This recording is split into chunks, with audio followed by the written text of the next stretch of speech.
자, 102페이지 보십시오. 부정적인 심리 치유하는 데 있죠. 예. 이걸 공부를 해야 됩니다.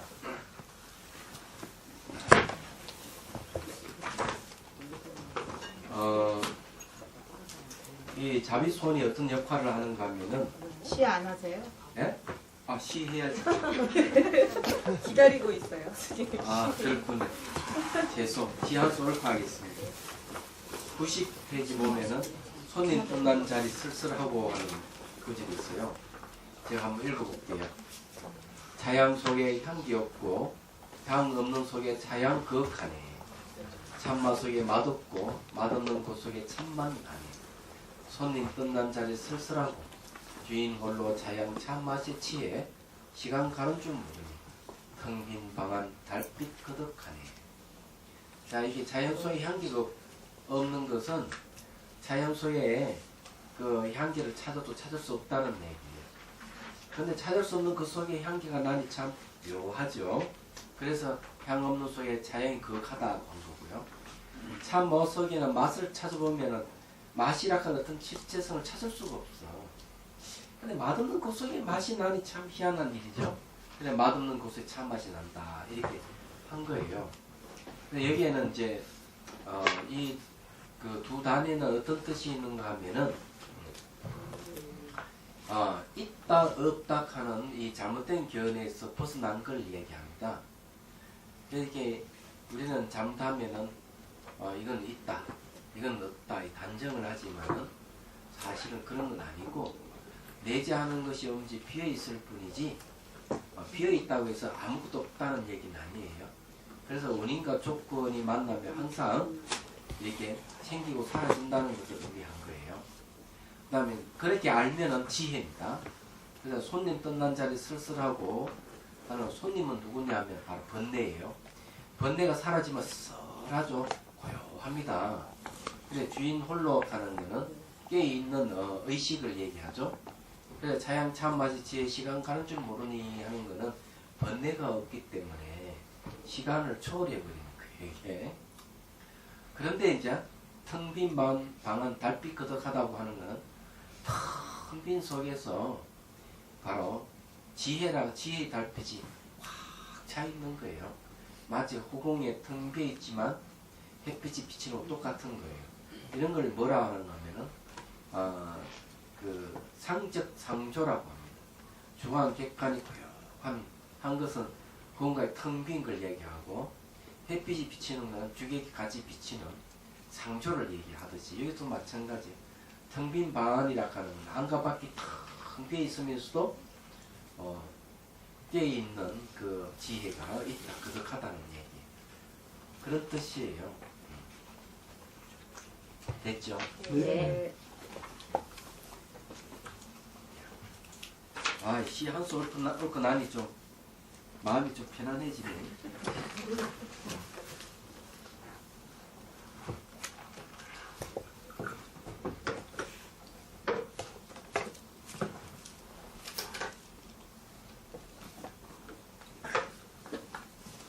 자, 이 자비손 하는 건데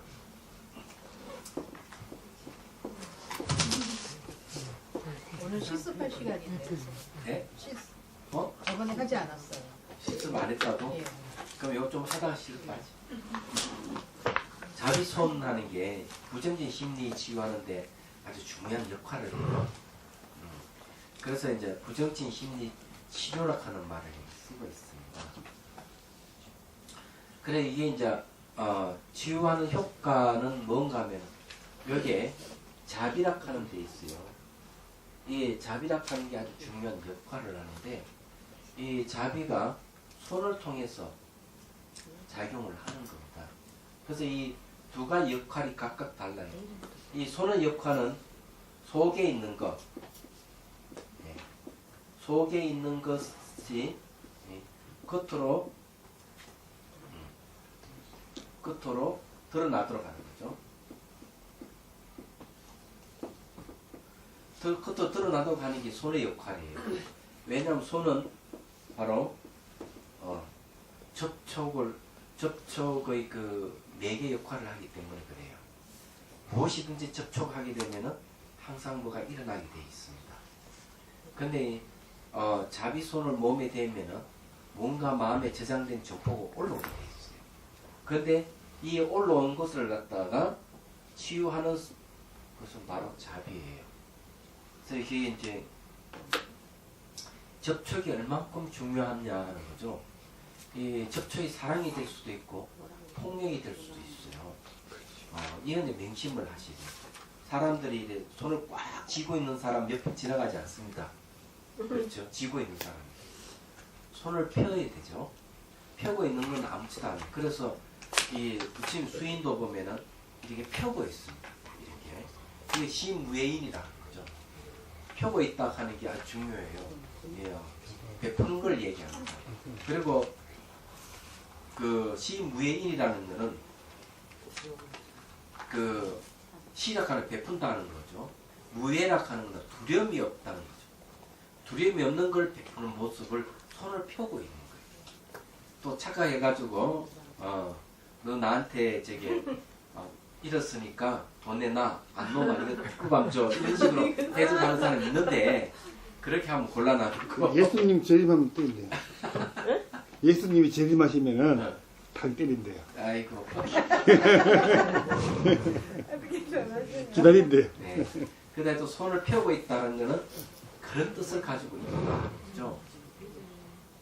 근데 이 손이라 하는 게 이렇게 펴가지고 이렇게 싹 스타브 주는 거잖아요.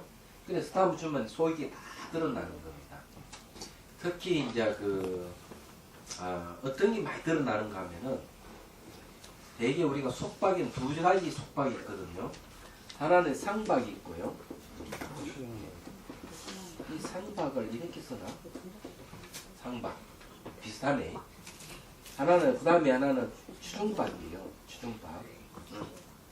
이게 이제 세 가지가 겹쳐져 있습니다. 이 추자예요. 추중박인데,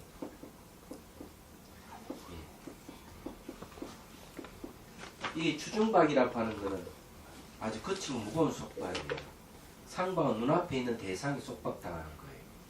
그냥 대체적으로 보면은 이 대상이 매 순간 어떻게 바뀌어가는가 잘 살펴보면은 대상이 순간순간 변화를 통해 가지고 모양이라 하는 것이 고정되어 있지 않고 변해서 없어지는구나.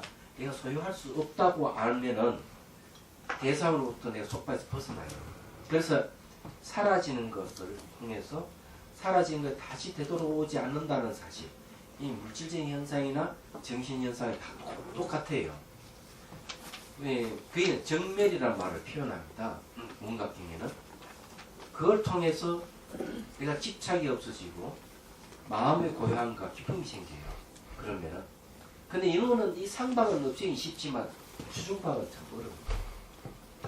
추중이라고 얘기하는 거는 대개 이제 정보를 얘기합니다. 마음에 저장된 정보. 그러니까 이건 이제 종자를 얘기하는 거죠. 그런데 그 종자가 과거의 인연입니다. 내가 지나온 삶에 살아왔던 여러 가지 인연들이 떠오르는 거예요. 근데 이거는 참 끊기가 힘든 거예요. 과거 인연. 끊기 힘들기 때문에 이 상박은 괜찮은데 추중박 이게 거치고 무거운 속박은 참 끊기 힘든 거예요. 얘기하자면. 그래서 이게 자비손을 쓰다듬어 주면은 뭐가 잘 올라오는가 하면은 과거 인연들이 많이 올라옵니다. 과거 인연들이. 근데 그 인연들을 역시 마찬가지 무상 관찰을 해가지고 이것이 그냥 환영이 지나지 않고 이거는 과거 기억이 지나지 않고 실체가 없다 하는 명확하게 봐야 돼요. 그리고 생긴 건 사라지면 돌아오지 않는다는 걸 알아야 됩니다. 이런 걸 명확하게 알면은 생기는 것도 실체가 없음을 알기 때문에 일어나고 사라짐에 대한 모든 속박에서 벗어날 수가 있는 거죠. 그래서 여기서 이야기는 그런 이야기예요. 그래서 이런 그 상박과 추중박에 관계되는 현상들이 드러나면 이것을 삼법인으로 관찰하는 거죠. 무상, 고, 무화. 이 세 가지로 관찰해야 돼요. 제일 중요한 것은 무상 관찰을 해야만이 고와 무화에 대한 이해가 명확하게 옵니다. 그랬을 때 우리는 해방감을 갖는 거죠. 그거 이제 수타리 파타에서 그런 얘기를 해요. 네, 읽어볼게요. 과거에 있었던 것을 지워버리라. 미래에는 그대에게 아무것도 없게 하라. 현재도 아무 일에도 집착하지 않는다면 그대는 평안해지리라. 아, 이거예요. 이 수타리 파타에 나오는 얘기입니다. 자, 이거는 무상관찰을 얘기합니다. 과거, 현재, 미래라 하는 무상관찰을 얘기하는데, 삼법인 중에 무상, 항상함이 없다. 과거, 현재, 미래. 자, 여기 보면 과거는 지나갈 수 없어요. 안 돌아와요. 미래는 오지 않을 수 없어요. 이걸 명확하게 알아야 돼요. 이렇게 아는 것이 과거를 지워버리고 미래에 집착하지 않는 방법이에요. 현재는 두 가지밖에 없어요. 일어남과 사라짐의 이 두 가지 반복하는 거죠. 그러니까 이거 일어남과 사라짐을 동시에 볼 수 있으면 무상 관찰을 라고 얘기합니다. 무상을 본다. 일어나고 사라짐 동시에 볼 때. 일어나고 사라짐을 같이 볼 수 있다 하는 것은 이 일어나도 일어나게 하는 주체나 사라지면 사라지는 주체가 없다 하는 것을 반증하는 거예요. 그래서 이제 일어나면 일어나는 곳이 있는지 사라지면 사라지는 곳이 있는지 시초와 끝이 있는지 살펴보는 거고, 똑같은 일어남이 없고 똑같은 사라짐이 없다 하는 걸 알게 되면 우선 실체성도 없고, 이 일어남과 사라짐을 통해서 우리는 자유를 얻을 수가 있는 거죠. 특히 이 사라짐에 대해서 주목해야 돼요. 자, 정멸차대 5단계 음각경의 첫 번째 몸 소멸, 두 번째는 몸 기운에 형성된 마음이 소멸, 마음에서 나타난 경계의 세 번째 소멸, 그 다음 네 번째는 소멸했다는 미시한 생각이 소멸, 네 번째가 뭔가 하면 비환불멸이에요. 이게 비환불멸. 자, 환이 아닌 것은 멸하지 않는다. 네? 여기 환이 아니다 이거죠. 그럼 몸과 마음과 경계는 다 환이에요. 나타나는 건 다 환이기 때문에 사라지는 거죠. 그래서 나중에 다 사라지고 나면 환이 아닌 건 안 사라지는 거예요. 그게 우리 본성이에요. 모든 존재의 근원이기도 하고. 그래서 이게 이제 이 사라지면 다시 되돌아오지 않는다는 사실 명확하게 이해를 해야 돼요. 그럼 집착할 것이 아무것도 없습니다.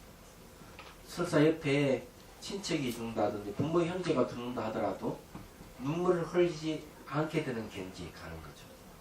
얘기하잖아. 우리는 애달봐서 막 난리가 치지만은 다 부질이 없는 거예요. 돌아가면 되돌아오지 않는다는 사실을 알면 눈물 흘릴 필요가 없는 거예요. 얘기하잖아. 매정하다고 하지만은 매정하고는 아무 관계가 없습니다. 냉정해지고. 예? 냉정. 냉정하고도 관계없어요. 이게 지혜예요. 그게 사실이에요. 사실이. 얘기하죠. 그래도 마음은 아파요. 네. 그럼. 그게 저기 어떤 경지 오는가 하면 장자와 같은 경지가지. 네. 자기 부인이 죽으니까 바가지 네. 갖다 놓고 두드리고 노래 부르잖아요. 장단을 놓잖아요. 여기 우리 아란. 아니 근데 아무리 도인이라도 무슨 뭐 노래를 부를 그건 좀 그렇지 않아요? 아니 난 미워 그런 사람.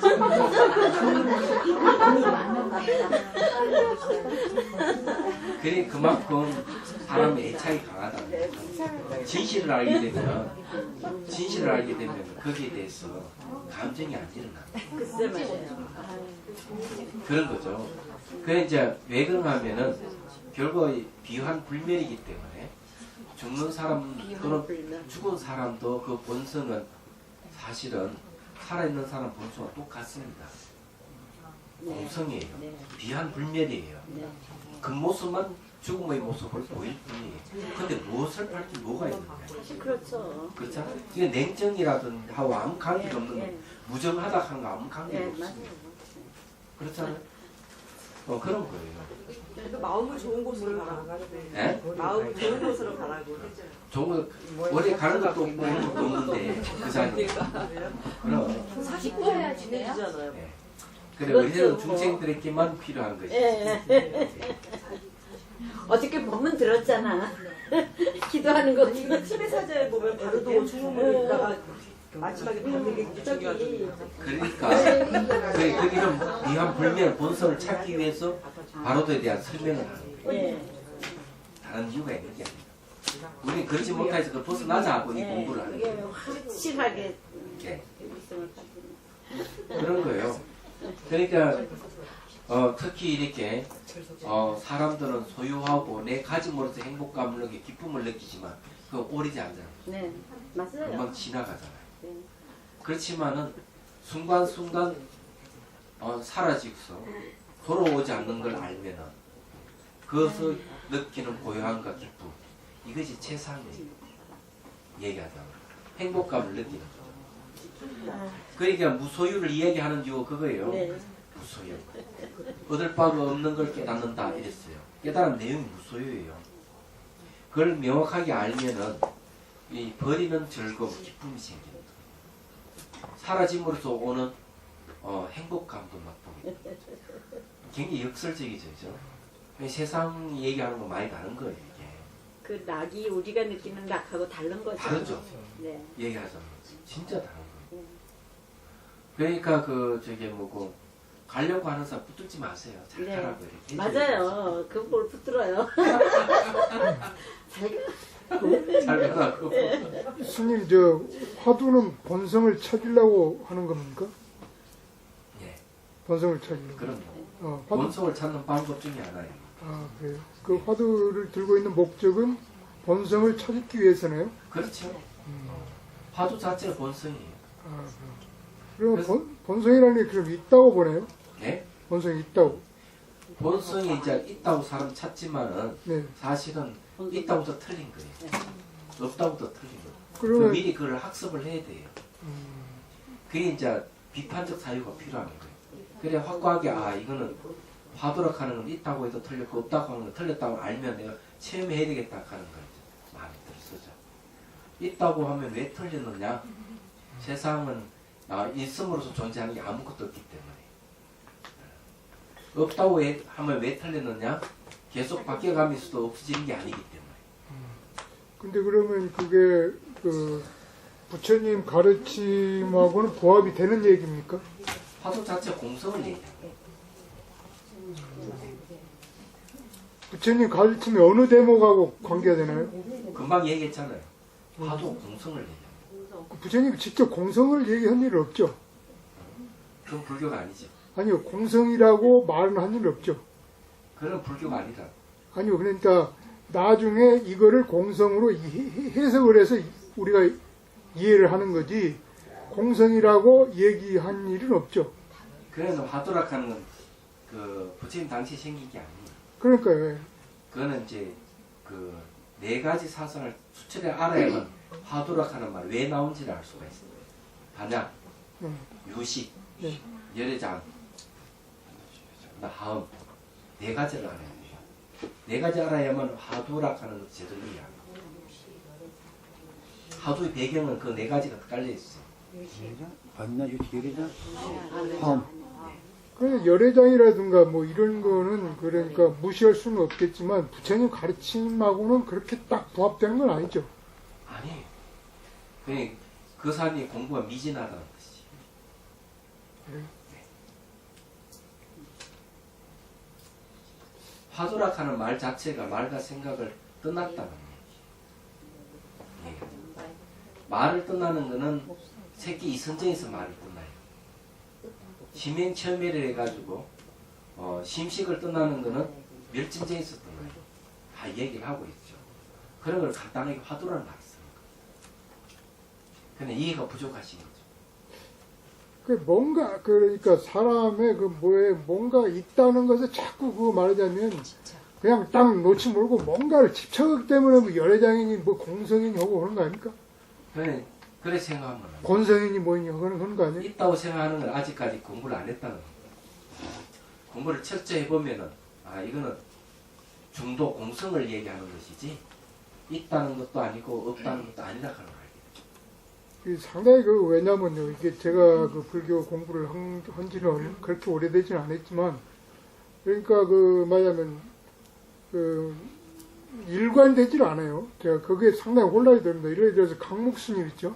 강목스님 아시잖아요? 네. 강목스님의 제가 텔레비에서 나오는 거 들어보면은, 뭐, 열애장이니, 뭐니, 진영이 뭐니 하고, 뭔가 꼭 집착을 한다 이겁니다. 이렇게 나오더라고요, 말씀이.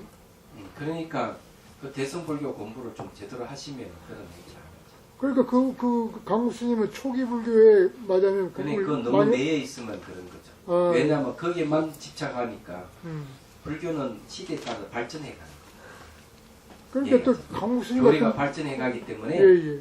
왜 그런가 하면 시대에 맞게 그 용어를 쓰는 게 좀 달리 쓸 뿐이지 내용은 똑같은 내용을 얘기를 하고 해체해서 예, 그런 이해가 필요해요. 그러니까 강목스님 같은 분은 또 그렇게 얘기를 해버리고 그분은 그런 분으로 그냥 보세요. 예, 그러니까 이게 말이죠. 도대체 저희들은 혼란스러운 거예요, 상당히. 네, 거사님 말씀이 맞아요. 저희는 그게 혼란이 와요. 네. 그러니까 그게 이제 어느 선택하는 거는 그 시대상하고 관련이 있어요. 네. 그렇지만 부처님 가르침 자체가 바뀐 건 아니에요. 네. 포장만 바뀔 뿐, 포장. 표현이 좀 다를 뿐이지. 디자인만 좀 바뀔 뿐이지 내용은 똑같은 거예요. 강무선님은 제가 잘 모르지만 무조건 주제가 해체해서 보기. 해체를 말씀하시니까 죄송합니다. 제가 지은 스님을 이렇게 저기에서 저기 하려는 게 아니라요. 강목스님에 대해서 이렇게 한 게 아니라 좀 확실하게 이렇게 좀 알고 싶고 또 지은 스님의 그 고견을 좀 듣고 싶고 그래서 그렇습니다. 무조건 있다고 생각하는 거는 아직까지 이 공부를 안 했다는 것밖에 안 돼요. 불교에서 기본적으로 있음을 얘기하는 것도 아니고 없음을 얘기하는 게 아니에요. 방편적으로 얘기하는 경우는 있어요. 불성이 있다고 고집하는 사람이 불성이 없다고 얘기해 줌으로써 있다는 생각을 없애주고 불성이 없다고 생각하는 사람은 있다는 얘기해줘서 없다는 생각을 없애주는 그런 건 있어요. 방편적으로. 그렇지만 기본적으로 보면은 있음을 주장하는 절대주의, 없음을 주장하는 허무주의를 얘기합니다. 두 극단을 떠나야 된다고 얘기를 하고 있죠. 이게 기본이에요. 그게 중도입니다. 여기 미쳐봐가지고 있다고 주장해도 틀렸고 없다고 주장해도 틀리다는 거. 그건 주장일 뿐이에요. 불성이 있다. 네. 그냥 화두락하는 것도 그냥 딱 생긴 게 아니에요. 그런 어떤 사석적 배경을 갖고 있는 거예요. 배경을 갖고 탄생한 것이기 때문에 그 배경 공부를 하셔야 돼요. 공부를 하지 않고는 함부로 단정하기는 어려워요. 그 스님이 쓰신 화두차에도 네 가지가 다 들어있었어요? 유식파녀, 열애장, 화경 다 있는 거예요? 그걸 공부를 해야만이 이 화두 창고에 대한 이해가 옵니다. 우리 이 아라한 때문에 우리 세 실습. 이제 이게 상박, 추중박을 얘기를 했는데 자비손의 역할이라 하는 게 이제 손의 역할은 접촉을 해서 속에 들어있는 거 올라오게끔 하는 거고 자비라 하는 것은 그 올라온 것에 대해서 자비 감정으로 순화시키고 없애는 역할을 해요. 그리고 이제 삼법인을 관찰하는 것은 바로 지혜로서 없애는 겁니다. 그래서 여기에 자비수관의 특징은 이제 뭔가 하면은 두 가지가 있는 거예요. 이 안에.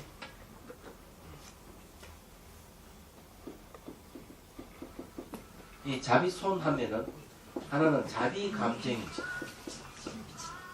그러니까 나타나는 현상에 대해서 삼법인 관찰이 있어요. 그러니까 자비 감정은 이 부정적 감정이죠. 부정적 감정을 순화시키거나 없애는 역할을 해요. 자비. 그래서 자비선정이라는 말을 쓰는 겁니다. 또 하나는 삼법인 관찰에서 명확하게 그 대상의 뿌리를 잘라내는 역할을 해요. 그럼 여기 이제 삼법인 관찰하는 것은 지혜와 관계되는 거고 자비 감정 이거는 선정과 관계되는 거예요. 근데 자비소는 이 두 가지 역할을 한다는 겁니다. 얘기하자면은. 그래서 이게 삼법인 관찰을 하는 거는 자비손이 뭘로 바뀌는가 하면은 지혜손으로 바뀝니다. 이걸 지혜수라고 그래요. 이 지혜수락 하는 거는 한경에 나오는 용어입니다. 얘기하자면은. 그래서 이게 자비 감정 하나만으로 해도 사실은 상당히 몸과 마음이 가벼워지고 이 자비 감정이 풍부해지는 건 사실이지만 부족합니다. 지혜가 같이 있어야 돼요. 그래 이 지혜와 자비가 같이 이렇게 가야 돼요. 그래서 이게 지혜와 자비가 하나가 될 때 깨달음을 얻는다고 대성불교에서는 얘기를 하는 겁니다. 근데 여기에서는 이제 그 자비수관을 얘기하면서 안에 지혜를 얘기하기 때문에 사실은 지관상수예요. 선정과 지혜를 얻는 사마토 이빠사나 함께 작용한다는 것이죠. 얘기하자면 그런 겁니다. 근데 여기에 이제 우리가 그 잘 없어지지 않는 건 습관성이죠. 습관성. 무의식적으로 말을 하거나 무의식적으로 행동하는 거 이런 게 있거든요. 이런 게 있는데 이게 잘 없어지지 않습니다. 술이라든지 담배라든지 알고도 끊지 못하는 이런 게 있거든요. 이런 게 있는데 이거를 없애려고 그러면 참 힘이 들어요. 그냥 그게 이제 뭐하고 관계되는 몸하고 밀접한 관계가 있어요. 몸에 배었다 이러잖아요. 근데 자비소는 어떤 역할을 하는가만 몸에 기혈을 열어주고 그 다음에 몸의 지소풍 4대를 직접 변화를 갖다 주는 게 자비 감정이에요. 여기 지혜가 아니고요. 얘기하잖아. 그러면 습관성이 없어지는 거죠. 몸 체질 개선이 됩니다. 요즘 말하면 몸의 체질이 개선이 되고 개선된 몸을 통해서 마음이 일어날 때 그 마음은 다르다는 거죠. 얘기하잖아. 그래서 여기에 내용은 이제 그런 내용들이에요. 103페이지 중간에 한번 보십시오. 거기에 이것을 푸는 방법은 여러 가지가 있겠지만 우선 과거의 기억 속에 잠재되어 있는 그 부정적인 감정과 직접 대면해야 합니다. 단순히 현재의 나이로부터 과거로 거슬러 가면서 과거의 기억을 의도적으로 떠올려 과거에 맺혀 있는 것을 푸는 것이 아닙니다. 그럴 필요가 없다.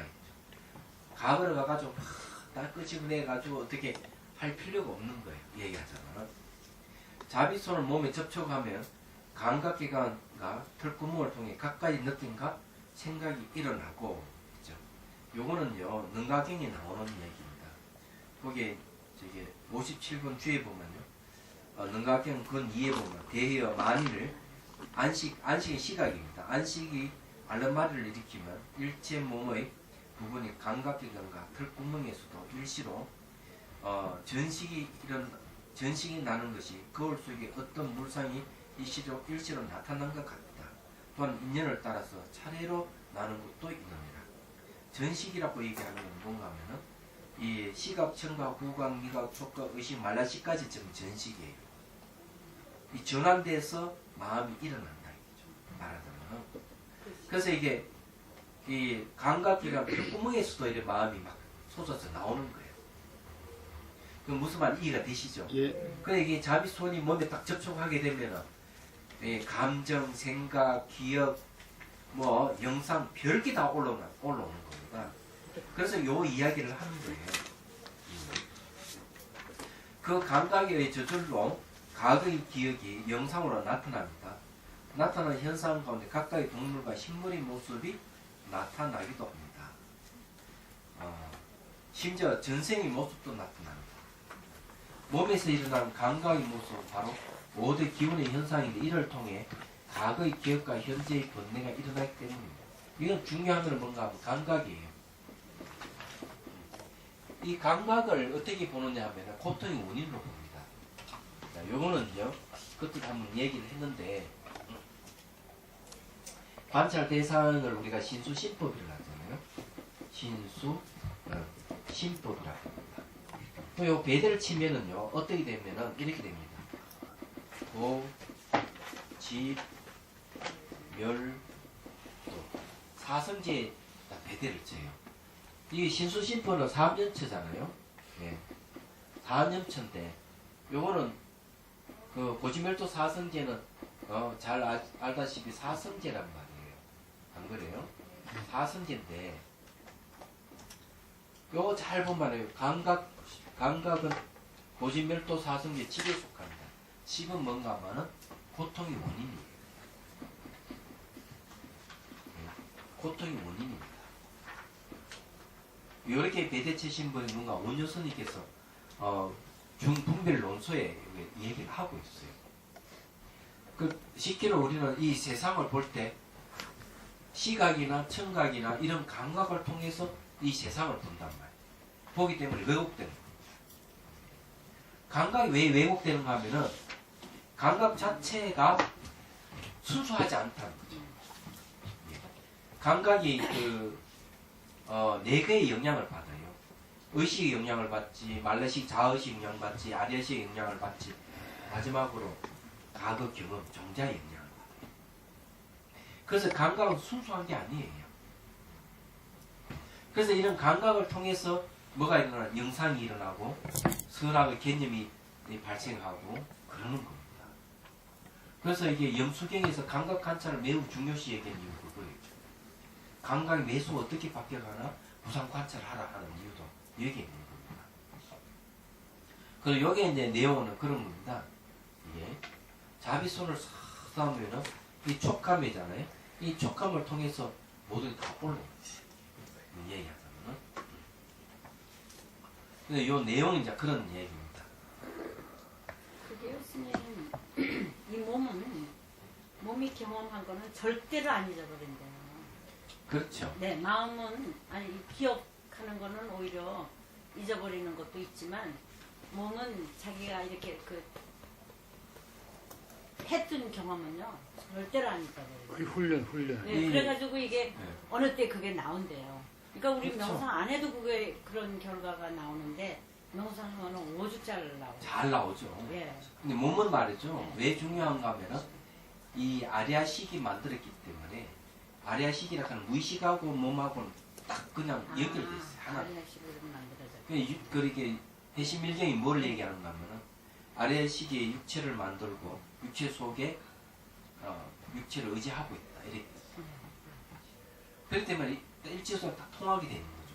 몸을 건드리는 거는 무의식을 건드리는 거랑 똑같은 거죠. 예. 그러니까 어릴 때 이렇게 그 충격받은 이 몸의 경험은요 절대 안 잊어버려요. 자, 봅시다. 104페이지 중간에 보면요. 예, 이처럼 5대를 이루어진 몸은 감각과 생각이 투영되는 스크린이면서 또한 하나의 영상입니다. 몸도 하나의 영상이 지나잖아요. 이 영상의 성격은 흙물불 바람 공의 5대 원소가 결합한 마음이며 또한 5대와 각기 다른 성격을 일으키는 마음이기도 합니다. 5대 원소의 성격이란 무지, 분노, 자만, 탐욕, 집수등의 5도 분해와 지옥, 악의, 아수라, 인간, 천상 등의 5도를 말합니다. 예를 들어 홍은 지혜를 일으키는 원인이므로 천상이 날 수 있는 원인도 되지만 또한 그 반대 무지를 일으키는 원인도 되므로 동물적인 감각적 우둔함도 여기에서 나옵니다. 다시 말해 축생이 될 원인도 된다는 것. 이와 같이 영상 속에는 이런 5도와 5독이 녹아들어 있습니다. 이 내용은 이제 그런 내용들이에요. 이거는 뭐 그전에 한번 다 이야기를 한번 한 것 같죠. 예. 그래서 이게 이제 몸의 구성 요소가 흙, 물, 불, 바람, 호공이 5대이기 때문에 이게 뭐가 5대는 몸의 구성 요소 되지만은 심리도 일으킨다. 예. 그래서 이게 아주 중요해요. 그래서 이 내용은 이제 그런 얘기예요. 몸을 자비손 몸에 접촉을 시켜버리면은 이 접촉에서 마음의 동요가 일어나고 마음의 동요에서 아리아식이 저장된 정보라든지 몸에 저장된 정보가 올라온다는 거죠. 네. 올라와가지고 감각으로 나타나고 이미지로 나타나고 거기에 대해 선악의 의미 부여도 하고 그러는 마음이. 그렇기 때문에 이 자비손의 역할이 굉장히 중요한 거예요. 근데 이제 부정적인 심리를 없애주는 역할을 한다는 게 자비손의 자비 때문에 그렇습니다. 뿌리를 잘라내는 것은 이제 삼불인을 보는 지혜에 의해서 잘라지는 거고요. 그 내용은 이제 그런 얘기입니다. 자, 마지막에 105페이지 끝에 보십시오. 구현하자만 영상이 나타나면 첫째 그 영상이 아리아식에 저장되어 있던 종자에서 비롯된다는 인식과 그 영상을 곧 자기 마음임을 알아차리며 둘째, 영상 그 자체가 지나간 과거의 것이 아니고 오지 않는 미래의 것이 아니라 현재 이 순간임을 알아차립니다. 그 다음에는 현재적 영상이 매 순간 변하는 걸 관찰하면서 똑같은 영상이 없어 영상의 환임을 알아차립니다. 영상을 마음대로 할 수 있는 주체가 있는지 영상 자체가 머물러서 변하지 않는지 관찰합니다. 그럼 영상에 자아와 실체가 없음을 깨뜨려 보게 되면서 그 영상으로부터 벗어납니다. 즉 자아와 실체 없음을 깨뜨려 보면 마음의 변환이 일어나 대상 인식이 멈춰지면서 그 영상이 더 이상 아리아식에 저장되지 않기 때문에 그 영상이 되풀이 되어 나타나진 않습니다. 그러면 과거 기회에 영향받던 의식이 자유로집니다. 이게 이제 심리 치유예요. 이렇게 자비손은 과거를 잘 드러내는 역할을 하면서 과거의 부정적인 것을 자비심으로 순화시키며 정념으로 하여금 본질을 깨뜨려 보도록 합니다. 이게 이제 자비수관이에요. 그러니까 요게 이제 자비손은 첫 번째 부정적인 심리를 치유한다 하는 것은 접촉에서 일어나는 것 이런 것을 이제 자비로 순환시키고 정념으로 이제 본질을 깨뜨려 보게 한다는 것이죠. 그런데 이제 5대 질적 전환의 핵은 자비심이 있다. 이 5대 전환에 대한 얘기를 하면요. 왜 이 얘기를 하느냐. 자, 5대가 물질을 형성하죠. 그 다음에 이제 심리를 형성합니다. 이 두 가지예요. 물질을 형성하고 심리를 형성하는 게 5대입니다. 얘기하다가. 실습하신다고요? 네, 실습합니다. 근데 이 5대에다가 자비심에 영향을 줘버리면 어떻게 될까? 영향을 주면은 이게 이제 잘 보면요 물질이 형성되어 있는 것도 사실은 5대고요 네. 심리가 형성된 것도 5대이기 때문에 내가 자비심으로서 형성된 이 물질에 자비손을 수함을 주면은 그 심리에도 영향을 주거든요. 그러니까 결국 5대에 영향을 주는 겁니다. 이 영향을 줘버리면은 이 5대가 질적 변화를 일으켜버립니다. 네. 이 질적 변화를 일으키는데 이 질적 변화라고 하는 건 이 자비심의 성격에 의해가 좌지우지되는 거죠.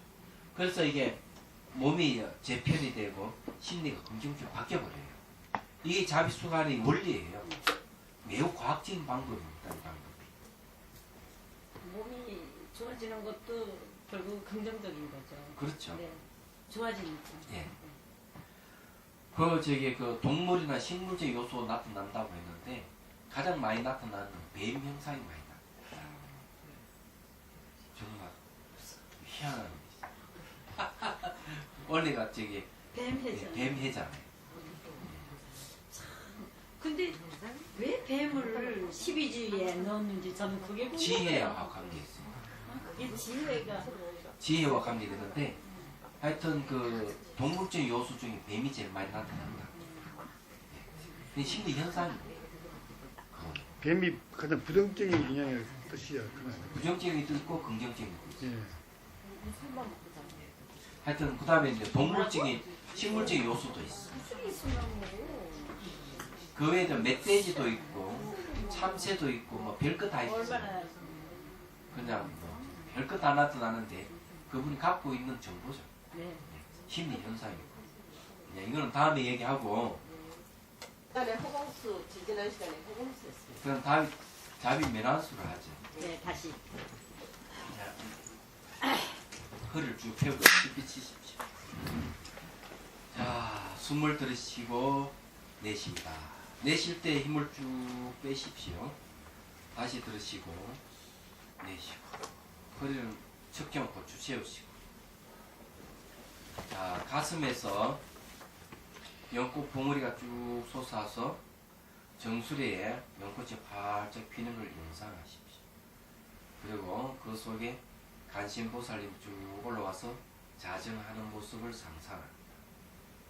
자, 연꽃 봉우리라든지 간신보살은 마음의 본성에서 나왔다. 마음의 본성의 형상화다. 이렇게 생각을 하십시오. 연꽃은 깨달음을 상징하는 거고 간신보살은 지혜와 자비의 상징이에요.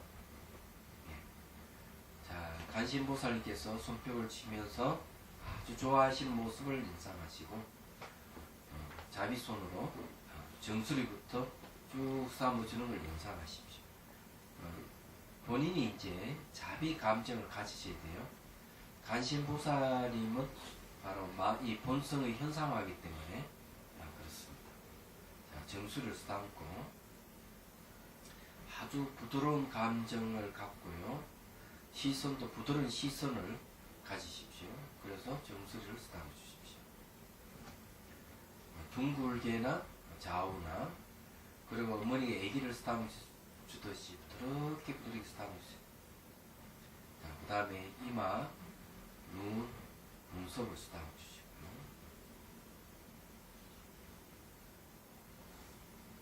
손의 형상이 안 나타나면 그냥 의식으로 쓰담으시면 됩니다. 어머니 감정이 아주 중요해요.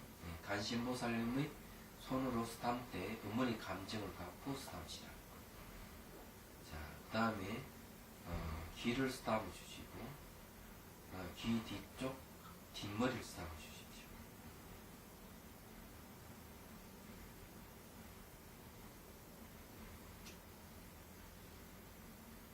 자, 그 다음에 목을 쓰담아 주시고 이어서 어깨까지 양쪽 어깨를 쓰담아 주십시오.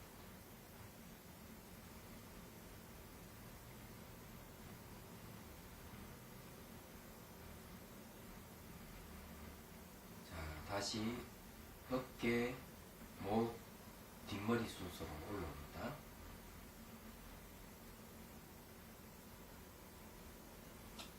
그 다음에 귀와 강대뼈를 쓰담아 주시고 자, 여기까지 신구의 부분에 해당하는 신체 부위를 쓰담아 준 거예요. 자, 코부터 이제 단전까지는 어느 차원의 부분이에요. 자, 구 부분입니다. 자, 코와 인중과 입술을 쓰담아 주십시오.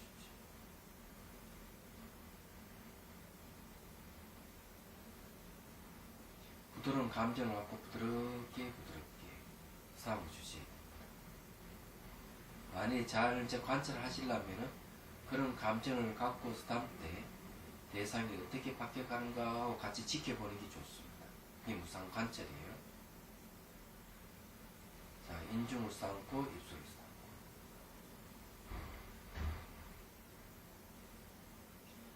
그 다음에 입안에 잇몸과 입천장, 혀를 쓰담아 주십시오. 혀도 위쪽, 아래쪽, 좌우가 있죠.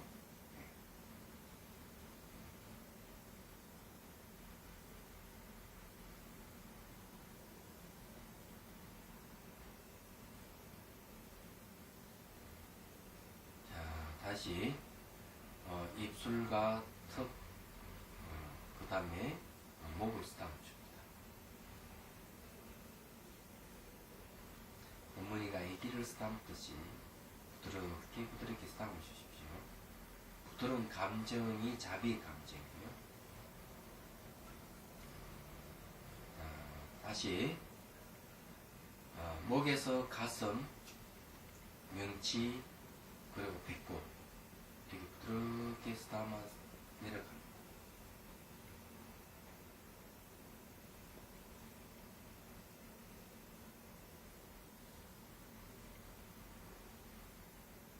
자비 손과 그 대상, 쓰담는 그 대상이 동시에 관찰되면 더 좋습니다. 다시 배꼽에서 배와 배꼽 아래 단전, 회음부까지 쭉 따라주십시오.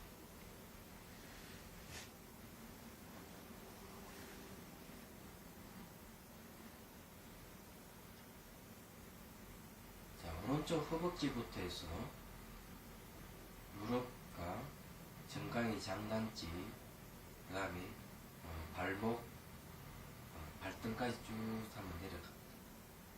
아주 부드럽게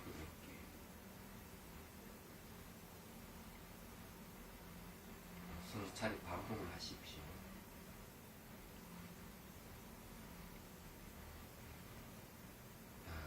발등에서 다시 발가락 하나하나 쓰담아 줍니다. 특히 엄지 발가락을 많이 쓰담아 주시고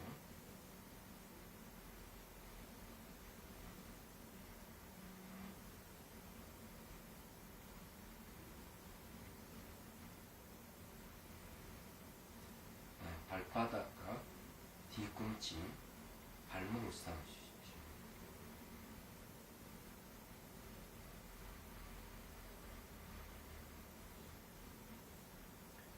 장단지, 정강이, 무릎 이렇게 쓰다듬어 줍니다.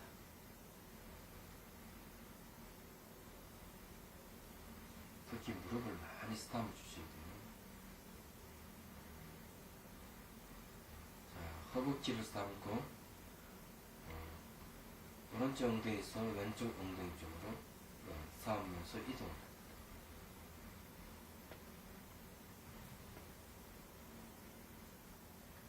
다시 왼쪽 허벅지에서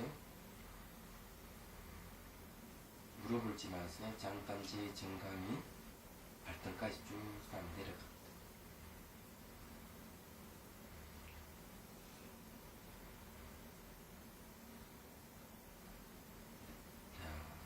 발등에서 발가락을 하나하나 쓰다듬어 주십시오. 엄지 발가락을 많이 쓰다듬어 주셔야 됩니다.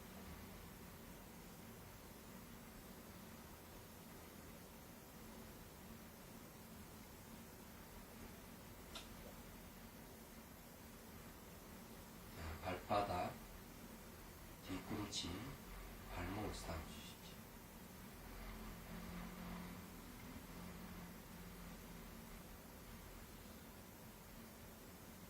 장단지, 정강이, 무릎을 쓰다듬어 주시고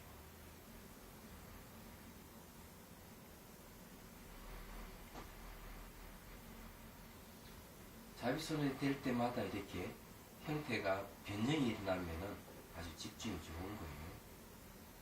그리고 그 변하는 걸 대상을 보면서 똑같은 것이 없음을 관찰하면 이제 지혜가 생깁니다. 자, 허벅지 쓰다듬으면서 비골 부분, 그러니까 꼬리뼈 부분까지 쭉 올라옵니다. 꼬리뼈에서 척추를 중심으로 해서 뒷목까지 쭉 쓰다듬어서 올려주십시오.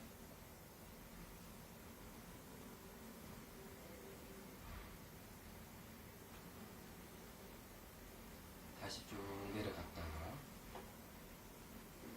두 번째는 올라올 때는 척추 주변까지 등짝 전체를 그렇게 어머니 얘기 쓰다듬어 주듯이 쭉 쓰다듬어서 올려.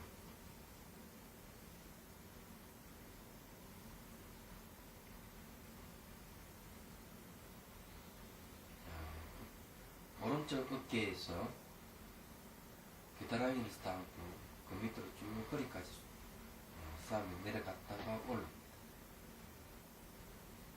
겨드랑이를 많이 쓰다듬어 주셔야 됩니다.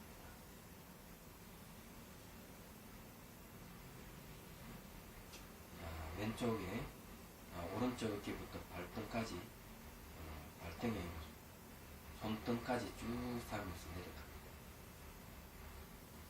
서너 차례 반복을 하시고 손등에서 손가락 하나 쓰다듬어 주십시오. 엄지손가락을 많이 쓰다듬어 주십시오.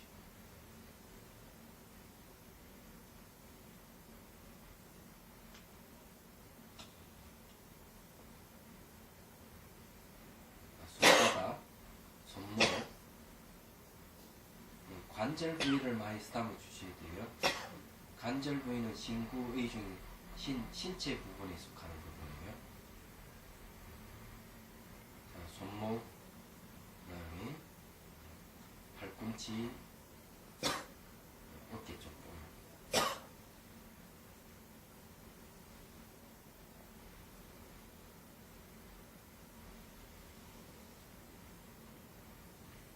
자, 오른쪽 다 해서 왼쪽으로 넘어갑니다. 왼쪽 어깨에 겨드랑이를 많이 쓰다듬어 주시고 겨드랑이에서 허리 쪽으로 쭉 쓰다듬어 내려갑니다. 그리고 쭉 올라옵니다. 다시 어깨에서 손등까지 쭉 쓰다듬어서 내려갔다가 올라왔다가 서너 차례 반복을.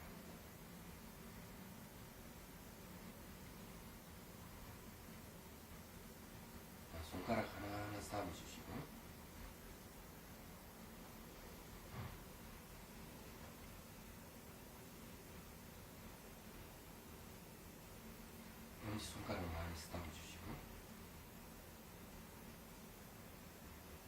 손바닥을 쓰다듬고 손목을 쓰다듬어주시고 올라오면서 팔꿈치를 쓰다듬어주시고 자 어깨 쭉 올라옵니다.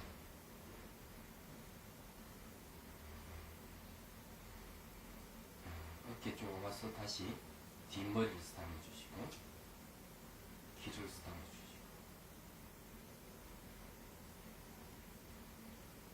자 뺨과 턱을 쓰다듬어주시고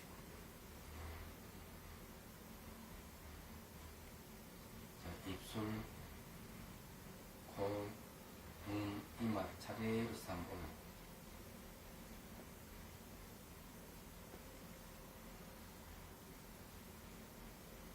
정수를 쓰다듬고 이 상태로 한 5분 더 하겠습니다. 자, 다시 이제 간신보살님께서 정수를 쭉 닿으면서 다시 이제 시작합니다. 자, 5분간 여러분 이제 멘트 없이 해봅니다.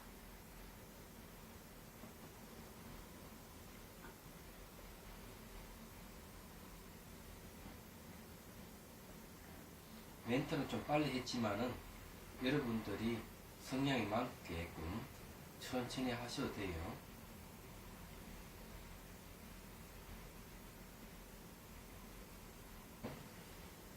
내쉬고 아주 편안하게 하십시오. 물동이다. 쭉 치시고.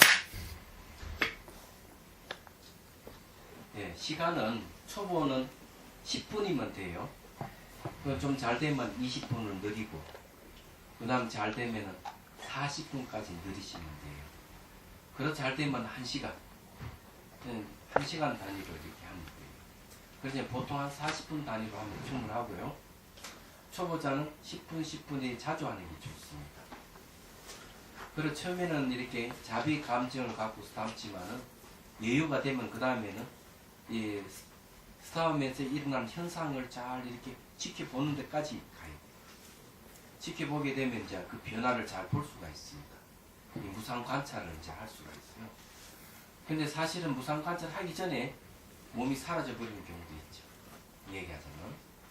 그럴 때는 이제 몸이 사라지면 엉덩이 감각 관찰에 자비손을 버리고 감각 관찰하면서 무상 관찰을, 산부인 관찰을 철저히 하셔야 됩니다.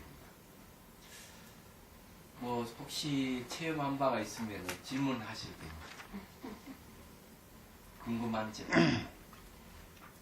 공부 되게 안 하더라고.